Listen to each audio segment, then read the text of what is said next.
Nicht einmal die alten Menschen konnten sich an einen so kalten April erinnern. Ein paar warme Tage hatten gereicht und die Knospen der Blütenkirschen waren aufgeplatzt, aber die Blüten wurden sofort vom Regen weggespült. Rosa Blütenströme flossen mit dem Regen durch die Straßen. Die Menschen gingen ans Flussufer und warteten dort, ob nicht eine der Brücken ins Wasser stürzen würde. Aber die Brücken standen bis zuletzt. Immer öfter wurde der Strom abgeschaltet. Iwan lief durch das Stadtzentrum, erschöpfte Menschen eilten unter ihren Regenschirmen nach Hause. Fast überall war es stockdunkel. Nur die verschwommenen Schaufenster der Geschäfte leuchteten bunt und hinter den Scheiben zeigten sich Silhouetten.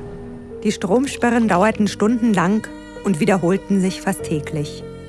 Die Menschen kehrten zum Lebensrhythmus ihrer Vorfahren zurück, standen mit der Sonne auf und gingen mit den Hühnern schlafen. Aber die menschliche Psyche war schon von einem anderen Leben vergiftet. Sie hätten ein Feuer anzünden können, aber dazu hätten sie eine andere Landschaft gebraucht. Einen Urwald. Dann begann die Ära Kutschma. Den Menschen wurde das Geld von ihren Sparbüchern gestohlen. Alles, was sie sich jahrelang vom Mund abgespart hatten, nur um etwas auf dem Sparbuch zu haben. Nur um ihren Enkeln etwas schenken zu können, wenn sie erwachsen werden. All diese Menschen wurden ihrem Schicksal überlassen und sie gerieten in Panik wie nach einem Schiffbruch. Die in den Rettungsbooten ruderten so weit weg wie möglich, während ihre unglückseligen Mitreisenden untergingen. Mit weit aufgerissenen Augen und Mündern, die im Vakuum des Universums nach Luft schnappten. Was hatten sie gesehen in ihrem Leben? Woran hatten sie geglaubt? Was würde ihr Lohn sein? Ein Auto, ein Fernseher, eine Waschmaschine am Lebensende, wenn sie endlich an die Reihe kommen?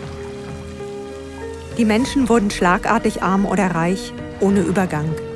Sogenannte Schiffchen fuhren hin und her über die Grenzen und transportierten billige Waren, meist aus chinesischer oder türkischer Produktion.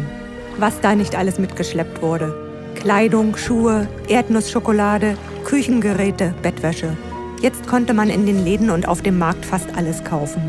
Die Zeit des Mangels wurde abgelöst von einer Zeit der Überschwemmung. Aber irgendwann brach eine neue Zeit an.